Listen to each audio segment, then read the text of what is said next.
I was just sitting down doing something, and then on the Facebook page, I just saw, your name came. Okay. That you paid your, you paid the TV licensing. Yes. And I said, is it you?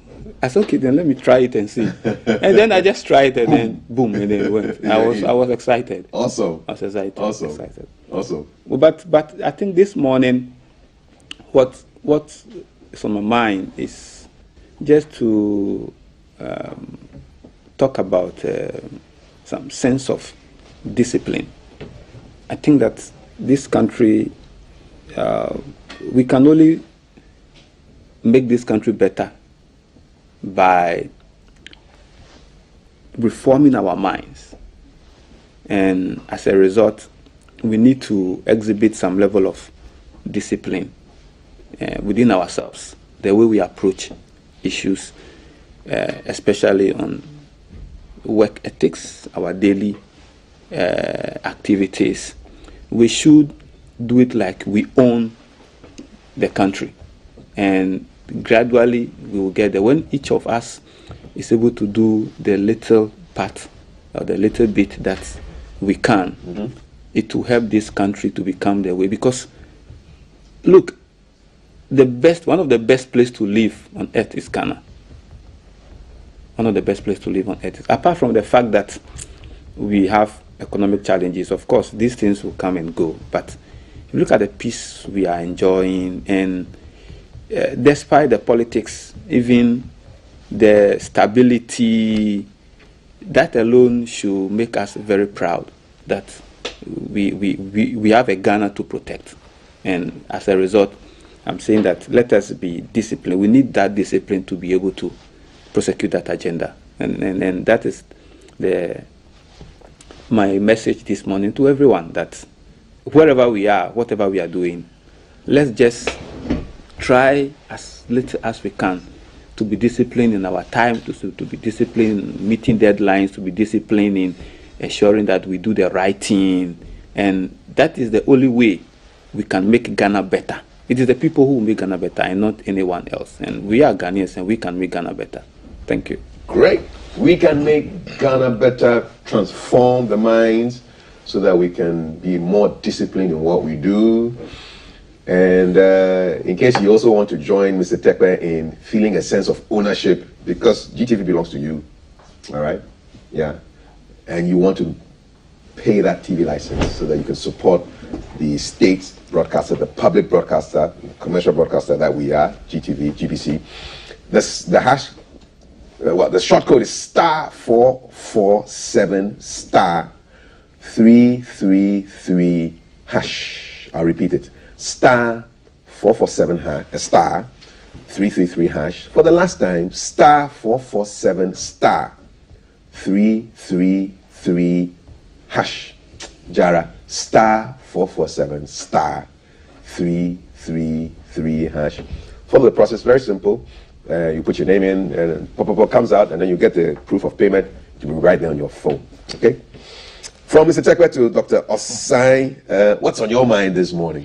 Thank you very much. I want to join my colleague, the TV license. In fact, I watched the interview you had with the Director General. Yes. It was interesting, and a lot of people called me, and I think it brought out a number of issues. And I think we should be having more of such interviews. Good. Because if the big man himself speaks, it carries a lot of weight, and a lot of people understood the nature, the form of GBC, and why we have to pay our TV license. So thank you for that interview. Thank you. I am yet to pay mine, but I'll pay. One time. I'll pay just after this program. I saw you tapping the short code. Yes. The short code. I typed it, and just before we end this program, I'll pay mine. That is *447 *333 #. Yes. And I'm going to pay. Awesome.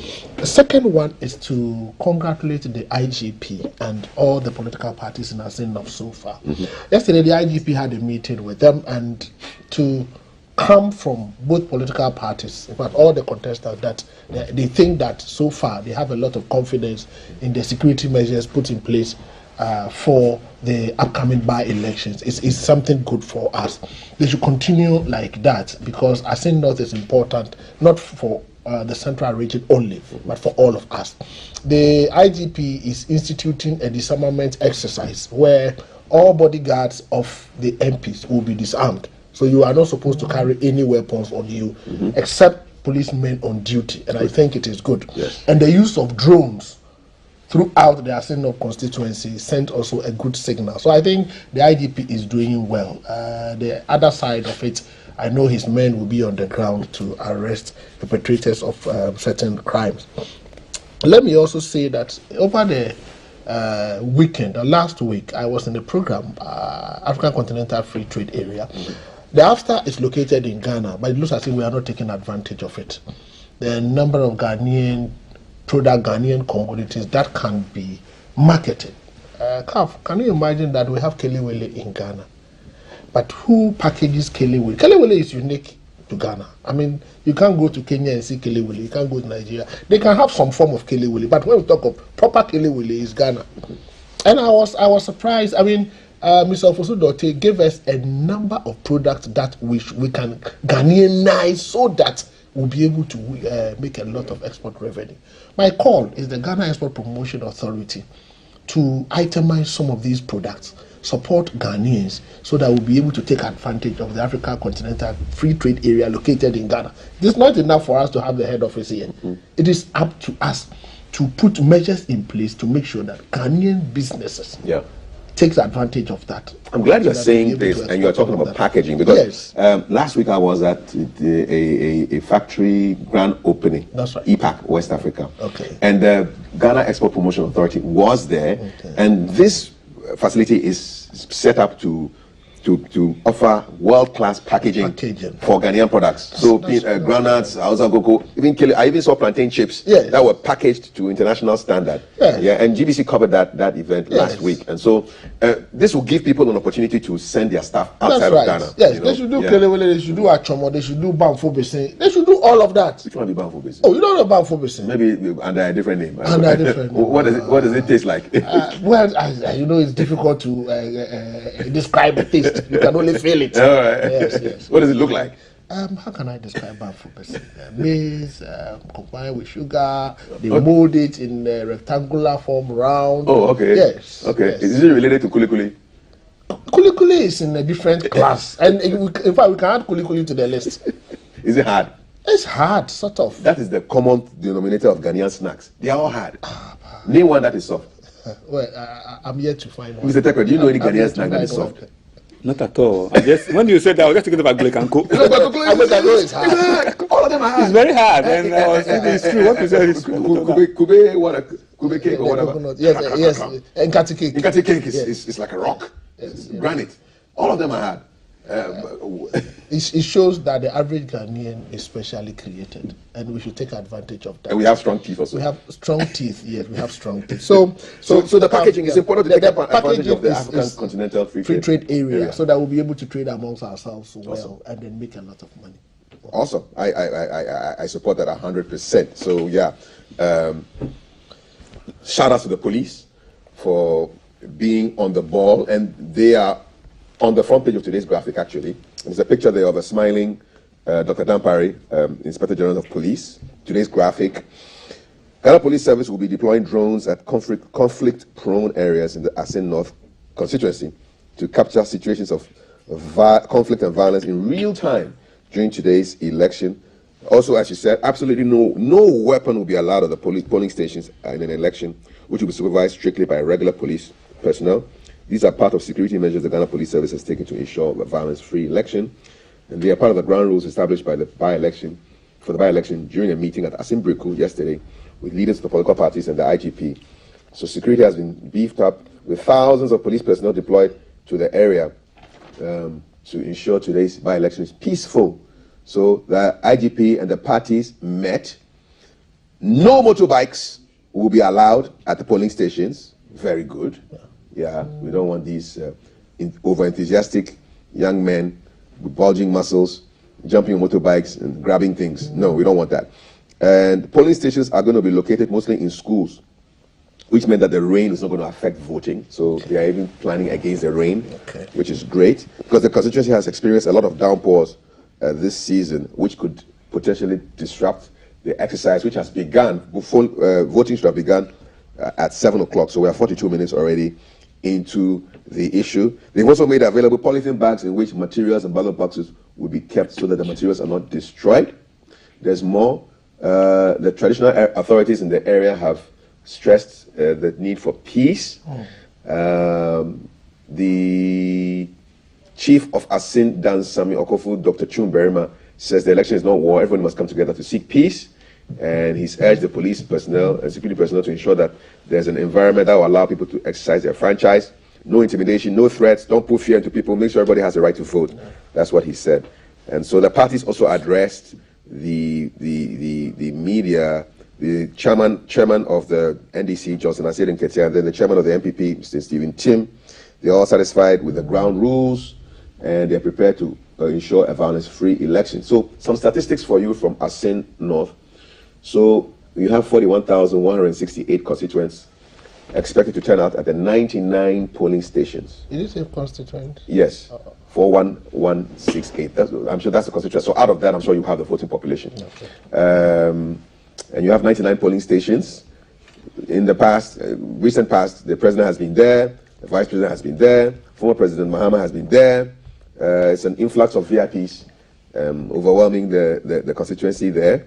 And so basically, that is that we should be getting a report from our man on the ground in Asin North, Kingsley, who will be getting through to us, hopefully. Yeah, but so Asin North is the topic of most of the papers, the Ghanaian Times. Who wins Asin North? Let us not forget that there's a lady in the mix there. She is with the Liberal Party Ghana, Bernice Enyonam Sepenu. It's front page of today's Times. You see her picture there.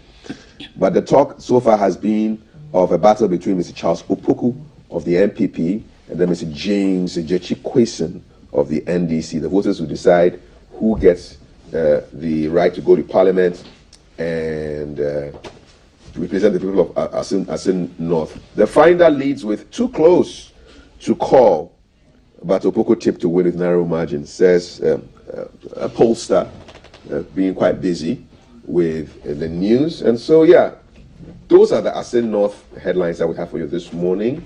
Mr. Tekle, any comments on that? The preparation of the police, drones in the air, disarming of all people who have weapons, and just making sure no motorbikes.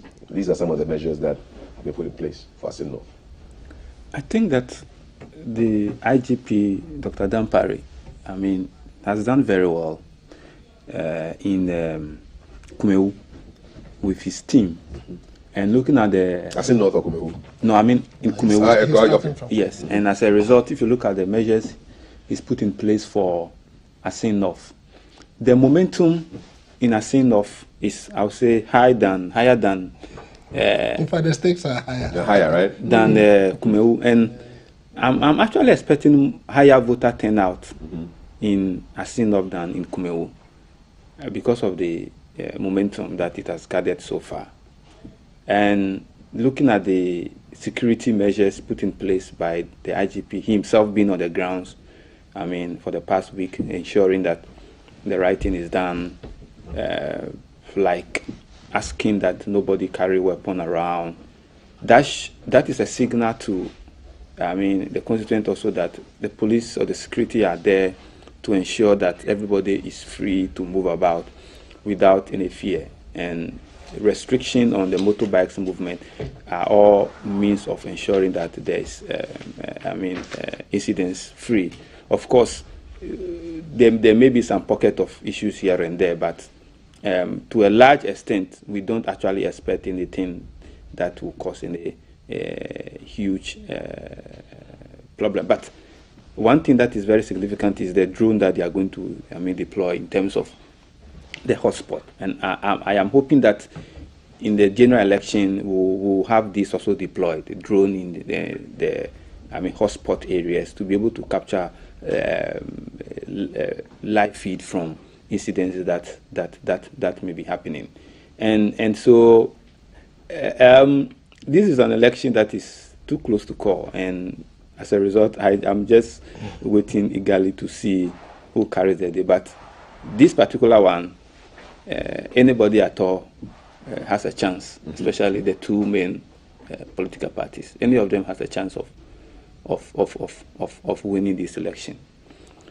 Of course, there are certain factors that will play the role, though. But you know, the Ghanaian voter has become more discerning, and as a result, you cannot look at how remote they are, and maybe what we say, I mean, the village. You cannot say because they are in the villages, you think that anything at all can influence them. And so when we hear people saying that people can be bought, people are using money to influence people, well, to a large extent, of course, you may get some people that can be influenced by that. But I mean, the greater part of it is that, I mean, the people who are going to vote already know who they have tipped to vote for. And so those things will happen. I mean, of course, the politicians all know that it's a strategy. I mean, if you are going to an election, you can't just go without deploying a strategy. You must look at all possible means to be able to capture the seat. And you know, this seat is a very strategic seat.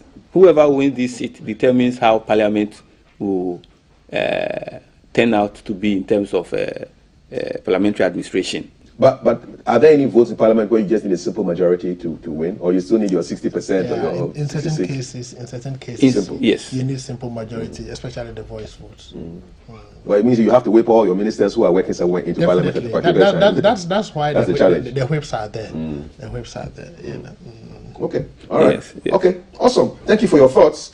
And speaking of Assin North, let's go to Assin North right now and speak with Kingsley Nana Boedu. He's our Central Regional correspondent, and he's right on the ground to give us the sights, the sounds, the smells, the feel, the taste of Assin North. Election day, 7:49, so we have 49 minutes, hopefully, into the election. Kingsley, up to then? Yeah, I'm one of the people. Go ahead. What's happening? What's happening, Kingsley?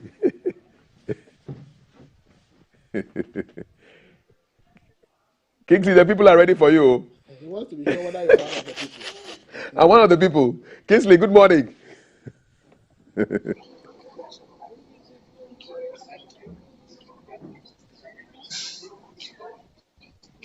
Hello. Hi, Kingsley. Your people are here. Let's go. Yesterday we had some hitches, of course, when we were speaking. Yes. Yeah, when we were having the COVID at Assin Peku. But currently, I am at Assin Enja, where the election had already begun about 50 minutes ago. And Assin Enja, where I am, of course, it's two polling stations, the Enja A and B. And I must indicate that the enthusiasm came to meet the people in queue waiting to cast their vote was just something that I need to let people know. I am told the Enja B, that's the polling station, the total number of people that are expected to vote here are 382. And when you come to the A, they are 383. They are the people voting. But there are two polling stations here at Assin Enja. Then, for the purposes of Assin North and the total statistics that we have, according to the EC, there are 41,161 people expected to vote at this particular area, and the electoral area is 18. And we are going to look at 99 polling stations here within this particular election. But as I speak with you where I am, there had not been any challenge so far as the process is concerned. When I came early in the morning, I saw the electoral officer, the presiding officer, educating the people in queue as to how to go about it and the way they should, of course, vote, have patience and all of that before the 7 o'clock started. And of course, they also gave some preference to the aged and others who are disabled so far as this is concerned. Of course, that is the rule given to them. If you ask me about security, it's been quite impressive. and very beautiful. I can see over 15 people, police officers who are already here, and of course making sure that everything goes smoothly. And that is exactly what is happening. The people are already in queue and exercising their franchise the way they should. So basically, it's been quite beautiful, quite okay here at Asing. And then just A&B police station to be precise.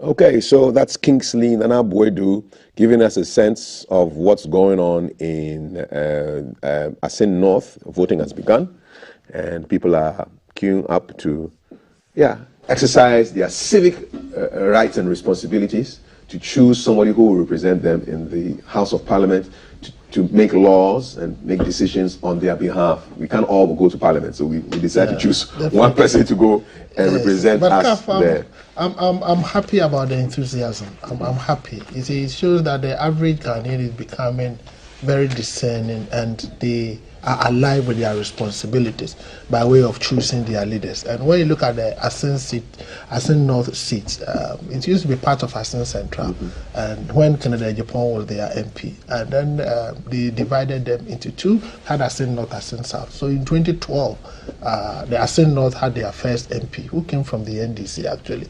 And then in 2016, the tables turned. The NPP lady won. And then in 2020, it turned again, NDC won. It's a swing, it's a swing area. It's a swing area. But when you look at the polls, they are saying that the NPP candidate is slightly ahead of the NDC candidate. And when you look at the youthful voter population, they are more than the adults there. So it's an interesting thing. And when it comes to parliamentary elections, it is first past the post. So you can even win simple majority. You can even win with one. There have been an instance where somebody won with 3 votes and went to Parliament. So that is global. And they used to call him MP3. MP3. So it's an interesting exercise, and I know that the way they have started, it will end well. We have only 99 police stations, and I'm sure by 8 p.m. today we should be able to know what the results are. Except that we encourage everyone to come out and vote. This is the time for you to exercise your right. This is the time for you to also participate in governance. So please don't sit at home. Insofar as your name is among the 41,161 people, come out and vote for your candidate, and let us have a representation in Parliament so that Assin North voice will be heard in Parliament. Well, and in line with civic responsibility, before I come to Mr. Tekpe, I see your smiling face, Dr. Osai, in today's graphic, page 17. And you are saying that one of the surest ways to increase interest in local governance and voter turnout in this year's district level election is to encourage citizen participation. Considering the low turnout in the district level elections of the past years, projections have made that the 2023 district level election might not receive more than 35% turnout if something is not done about it. You are really concerned about people turning out to vote. People turn out to vote for these parliamentary elections, but when it's district, the case is not it's sad. It's sad because national elections, this parliamentary elections and normal general election or presidential election, you can get up to 80% turnout. When it comes to a district level election, we've never hit 50%. In fact, the only time we went past 50% was in the military government era. I don't know whether they were afraid of the military government. That's how they came out to vote.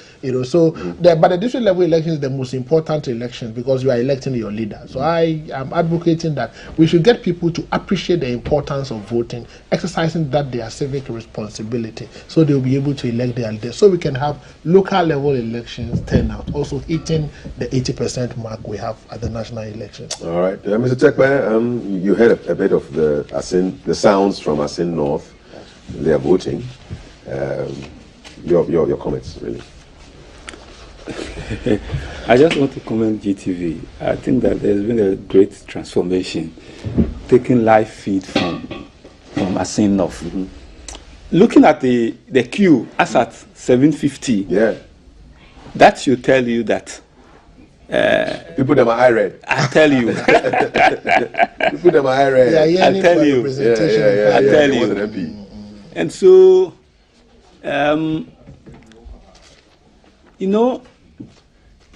if everything goes the way we are seeing, then it means that this will turn out to be one of the most successful by-elections ever. I like the drone thing. I hope we can have it replicated. Exactly. That's what I'm around saying. the We country, can and then replicate the that for the disarming country. of weaponized human beings. Exactly. Take the weapon off before you enter the election zone, Yeah. not a war zone. And then Yeah. banning of motorbikes. Motorbikes, another I think good one. It's something that I Yeah. applaud Dr. Yeah. Dampare Yeah. for. It's a very good one. Of course, because this is by-election, there's more concentration. You can deploy more of the men All there. right. Okay. But when we have general election, because the numbers are huge, the constituencies are many. Yeah, so you look for the lots of spots. police stations, you look for the hotspot, and I think that using the drones will be the best. Okay. Mr. Tekwe, this one, I think you drive, right? Yes. Dr. San, you drive? I do. I also drive. Yesterday, I filled my tank because I was quite worried about what I'm going to read to you now. So, the petroleum and gas tanker drivers have declared a strike over poor roads, and that can affect the supply of fuel into our vehicles. On the line, we have the chairman of the Ghana National Petroleum Tanker Drivers Union, Mr. George K. Nyawunu. Mr. Nyawunu, welcome to GTV Breakfast. What is the strike about, and what should we be expecting? Thank you so much. I would like to say good morning to your listeners. Good morning. And I greet my noble tanker brothers who are doing marvelous job. Our issue or our challenge is about poor condition of roads. When we talk about roads, we are not talking about general roads in the country. Mm-hmm. We know Ghana is in a dicey situation. So, but we are talking about where our depots are situated. The shortest routes, the more refinery to go, we have 7 depots within, including LPG, the gas tanks. When you go to Takoradi depot, the kilometer to the Takoradi depot is about a quarter kilometer. Kumasi depot, you will see this is the depot, this is the road. It's not a straight road. Okay? Now, what we are saying is, though if the country is in crisis, we are all Ghanaians, we need to support the government. We agree. We are not asking for a concrete road for now. We are not asking for standard asphalt road for now. At least, we expect that they will bring bulldozers, graders, and then grade it, put some laterite on it, and then compact it for us. Because where those depots are, we need a smooth road so that the tanker will not be balancing. Okay? In case a tanker turns up or turns down and some explosion happens, we end up endangering the whole Tema community. And look at the number of people in Tema community. Those who don't know, they may think maybe we are joking. But if you really understand what we are talking about, you know that yes, indeed, the guys are speaking a good sense. When you go to the villages and the roads are bad, you manage. The reason is, if you have challenge there, it will not be more disaster than the city. Okay, so our expectation is authorities will rise up and those areas will be their major concern. So I can testify to you, 2017, okay, if these rules are part of our petition to the president, I went there, I'm part of the committee myself, I present the petition to the president myself. Road and Highway Minister was there. By then, Energy Minister, former Energy Minister, Mr. Wajajakun was there. Okay, we had meeting with the national security, everybody. And after I present the petition to the president ordered Road and Highway Minister. He said, Amakwanda, this is how he made the call. Amakwanda, those tanker drivers, please go and attend to them. Fix their roads quickly. This is what the president told Amakwanda. Since we draw from there, it was 2021 before they awarded a contract to that particular road. The contractor came to the road within 3 months, then the road was abandoned. If you come there right now, the road network from top to boom, when you reach a point, a vacuum petrol park. Yes. The road just blocked. You can't go, you can't come. Right. There's a pool in the middle of the road. So the roads are very deplorable, and you've decided to start a sit-down strike. When did this sit-down strike start? Yeah, just yesterday. Okay, and how long do you intend to be striking? Anna, we love Ghanaians. We love to serve the country. This is a sickness to them, and if authorities concerned, indeed they love Ghanaians, we open our door for them to come. We only want them to fix the road. We want them to be committed to the road. Right. So how long is the strike? Yeah, we will just start our strike. If authorities concerned don't want the strike to continue, then they have to wake up early. So it's an indefinite strike, is that correct? Yes, if they don't, if they sit down, we also sit down. Tell us how this will affect me as somebody who drives. Because is it that your drivers take the fuel from the depots and send them to the filling stations? How does it work? Give me an idea of the chain. Yeah, it will affect every Ghanaian, including ourselves. Where are you in the chain? But Yeah. I prefer that than causing disaster or any disaster to cause lives.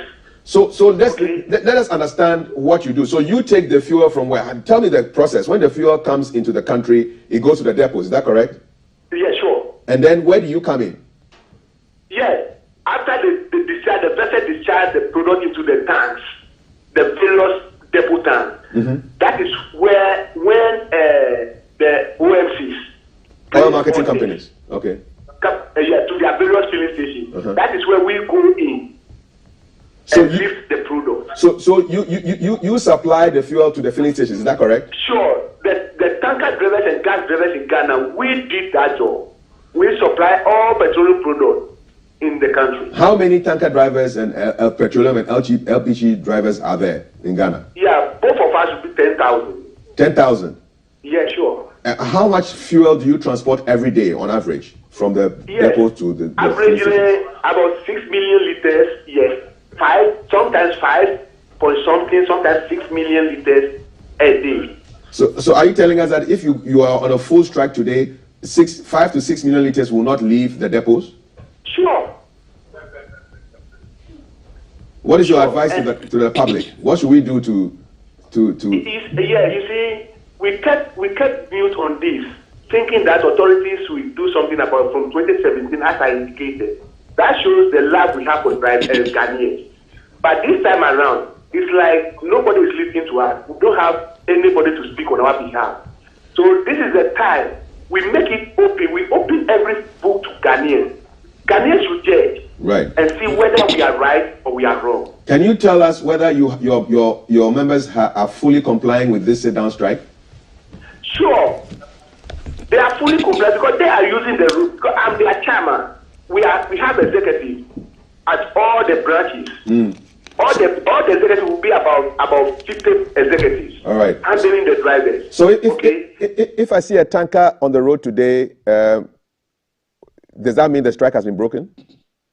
No. You see, those who loaded, some loaded to their various filling stations already. Okay. Yes, we are not stopping them. They can discharge and come back. So when you see a tanker coming back, that doesn't mean that we call off the strike. Okay, but I should not be seeing a tanker moving right now from Temahead or from Kumasi or from Buipe or from Takrady heading to a filling station. Yeah. You see, we have a MP tanker park, which and then some various like Shell, Gold, Total. They have their warehouse. They may be loaded as standby tankers and park. All right. We don't stop them. Okay. If they have a standby loaded truck in their various depots, we don't stop them. They can go and offload. But the fresh one going in to load, that one we stop those ones. So that if the filling stations run out of fuel today, tomorrow, and you are still on strike, there will be no fuel in the system. Is that correct? Yeah, that's correct. Is this the first time you are taking such an action? Yes. You see, we have been taking actions. But when we take action, authorities will come and talk to us, and we'll give them our listening ears. we will listen to them. With a promise that we are going to do something about it immediately. When you listen to them, immediately they left your office. They will go and sit down. They will not mind you. When was the last I time? don't know. When was the last time you spoke to which authorities are you speaking to, or have you spoken The to? road Minister. The road authorities. Okay. When was the last time you had a chat with the road authorities? 2 years ago. 2 years ago, okay. we have an opportunity. We decided to do the same sit-down strike, and a delegation has been sent from Tema. Okay. Okay. Okay. He happened to be the chief executive, the DCE, and then road and urban road minister also. Yes. All right. So he came to our office here. Okay. So meaning, to plead. So Mr. And Nyawunu, we listen to them. Mr. Nyawunu, does this mean that this strike is coming on the blind side of the road authorities? This current action you've taken? Yes. For that one, I can tell, because you see, we try to engage them severally. But that was 2 years ago, bro. Mr. Nyawunu, that was 2 years ago. 2 years is a long time. How about recently? This year, have you engaged them? That's why I said, if you knock on somebody's door and he opens you, he will know your reason or your challenges. But if the person refuses to listen to you, I'm a driver. The car owner who bought the car for me, I report a fault to him on the car, and he does it nasty. He did not even repair it. Now the car cannot go to work. Do I stand for a blame? No. I'm telling you, we try, even His Excellency the President ordered them to do it. 2 years ago? Yes. But and they refused. But this year you haven't spoken to them? Come again. I said our transporters, okay? I said the chief executive of MPA, Mustafa Hamid, 2 years ago we tried. He came and talked to us, okay? With all due respect, we listened to him. He quickly brought dozers and grader to create the place for us. He not being the minister, road and highway minister, he's aware. All right. He's aware of this. Okay, so the strike is on until you see what will make you go off the strike. What will make you stop your strike? Yes, till they committed themselves on the road. The Tema District Assembly is having graders and bulldozers over there. I believe so. Okay, it's a question. If they can bring it, started working on it, we are going to go. Stop. Okay, Dr. Eric Odro-Osai, you probably have a question for Mr. Nyawunu. Yeah, Mr. Nyawunu, I think that you have the solution to the problem. You can help solve the problem. You have rightly indicated that the Tema Metropolitan Assembly has bulldozers there. Why don't you engage with the chief executive? And through this medium, I'm sure the chief executive is listening. Engage with the chief executive so that the chief executive will work with the urban roads engineer so they will come and then do it. Have you attempted that? Sir, I have a limit. I have a limit to my job. Okay. Okay? Yeah. Mine is to complain. Okay. Which I did. Okay? Thinking that authorities concerned will come to our aid. So, Kaf, be it as it may, I'll strongly advise that the Tema Metropolitan Chief Executive, if you are listening, the gentleman has complained, you have a lot of bulldozers sitting there, it is within your metropolitan area. This is what local government does to people. Don't wait for regional minister to come. Don't wait for president to come. Sector minister to come. Take the issue at hand, go there, listen to them. If you need to do grading, do grading. Then that will be an immediate solution. Then sit down with authorities that be NPA, the roads minister, so that you'll be able to find medium to long-term solution to the problem. When you allow these things to escalate to the national level, that doesn't give meaning to decentralization. Because power has been decentralized to you. So, Chief Executive for Tema Metropolitan Assembly, if you have bulldozers there, the gentleman said they have complained. It's going to affect everybody. Exactly. This thing is not going to affect only TMB. It's going to affect everybody in Ghana. So please, Tema Metropolitan Assembly Chief Executive, wherever you are, you and the Urban Roads Director, please go and then meet with them and let us see how best immediately you can start doing something until such a time that the NPA boss and the roads minister comes in so that you can have medium to long-term solution to the problem. Let us give meaning to decentralization. I get worried when things are going on like this and you need national to come in when you have a local government. Yeah. So, SCAF, I think that will be the solution. Tema Metropolitan Chief Executive, please take action. Mr. Nyawunu, before I let you go, Mr. Tekwe, do you have any suggestions or any thoughts for Mr. Nyawunu? Yeah, Mr. Nyawunu, just a quick question. What I want to say is, Mr. Nyawunu, quick question. I would still like to apologize to Ghanaians. They should bear with us. We love them so well. We don't want anybody to lose his or her life. Yeah. Where we sit now in Tema, as I earlier indicated, we are sitting on a timing bomb. Yeah. Should in case something happens, explosion happen in Tema industrial area, the whole Tema Newtown boom, Committee 1, the whole Tema increase will be in disaster. Yeah. No, we So they should understand. bear with that. We appreciate the security and the safety concerns. But a quick question from Mr. Tekwe before I let you go. Mr. Nyawunu, since you indicated that you'll be going on strike or a sit-down strike, has anyone called you? Yes, just yesterday from 2017, as the president indicated, just yesterday that the road and highway minister found my number and called me. Okay, and he said he's not in the country. He will be back this evening and engage us tomorrow in holiday. Which I said, oh fine, that's fine, because we respect our authority. I will call my colleagues, we will devote our time tomorrow and meet him when he's available. So we are waiting for him. Will it be good, since the road minister was able to call you despite the fact that he's out of the country, wanted to listen to you, though you indicated 2 years ago there was a plan to work on it, can you then consider that with the respect we talk about, to allow work to go on this week whilst you listen to the road minister, and after that you take the next action? At least since he has called you that he's meeting you, I think it would be good to listen to him, then after that you take the next step. Okay, thank you. For that one, I would say no to that. The reason being is, indeed, you see, as road and highway minister or a transport minister, you see, drivers should be their first priority. Drivers should be their first priority to get their concern and worry. So I'm surprised from 2017 today before you get my number. Okay, so how trapped?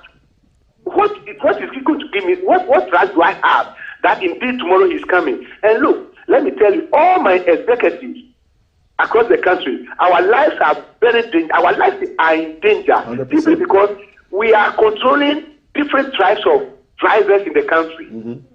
And their worry should be our concern. 100%. 100%. Okay? Yeah. I'm very worried, master. So if I dare and even call a senior driver that, oh please, the minister has called, so let us consider. They give us promise and faith for so many years. Okay. So this time around, we are not giving them that chance. No, we appreciate the concern you have for your drivers, and any good leader would want to be concerned for the safety of their workers. And anytime I drive by those depots, I always wonder if there should be an incident. Thank you, sir. How can people move out of this place? How are people secured? So we commend you for being the good leader that you are, looking out for your followers. I'm just interested in the response from the local authorities. That's right.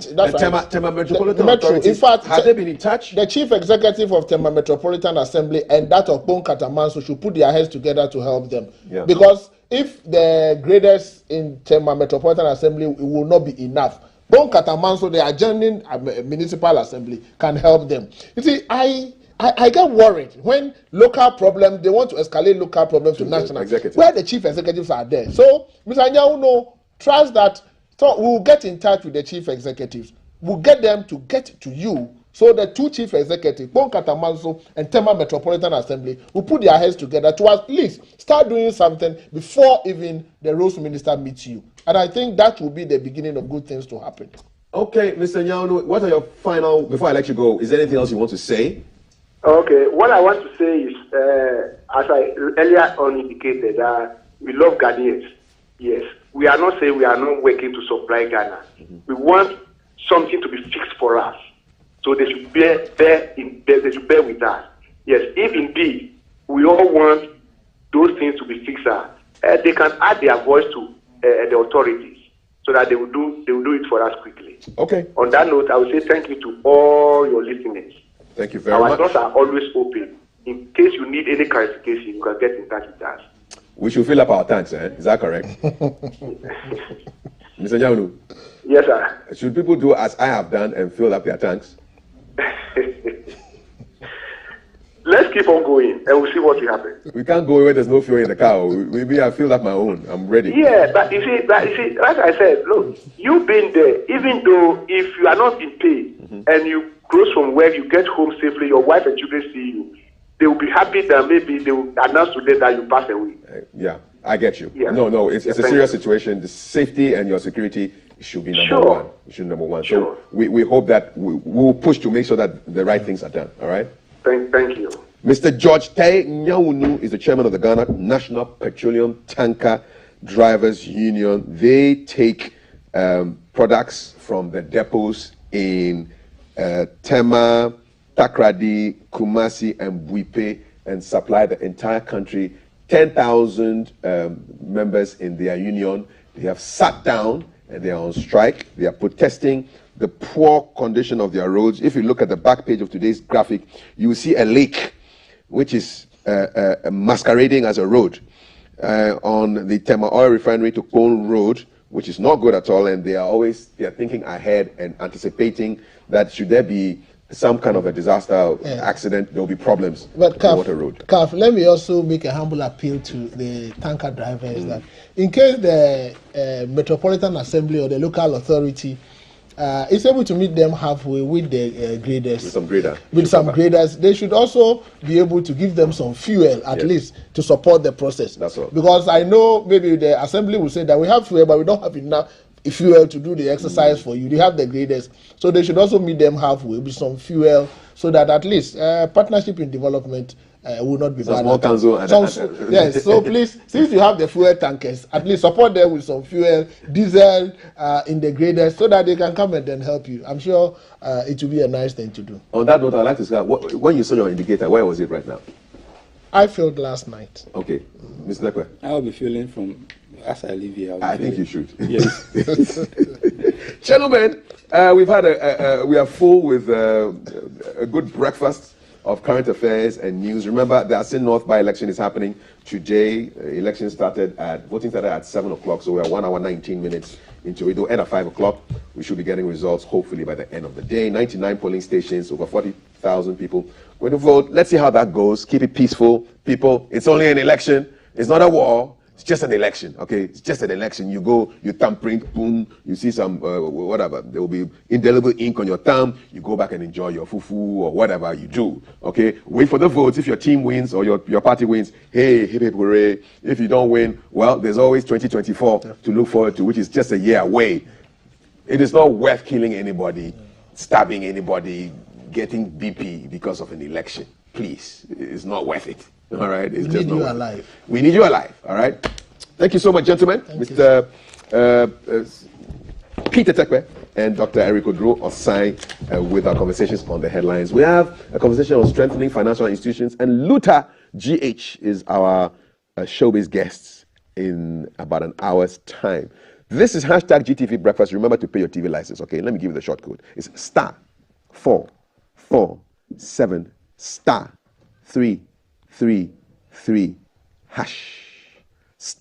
*447 *333#. All of you in the studio, put it on your phone. *447 *333#. I see a gentleman in a white t-shirt and some nice trainers who has just done that. God bless you. Keep supporting the national broadcaster. Let's make things great for all of us. My name is Kaf. I'm going to hand over to my colleague Thelma, who has the conversations, and then Valerie will come up next with more with Luther GH. Stick around, don't go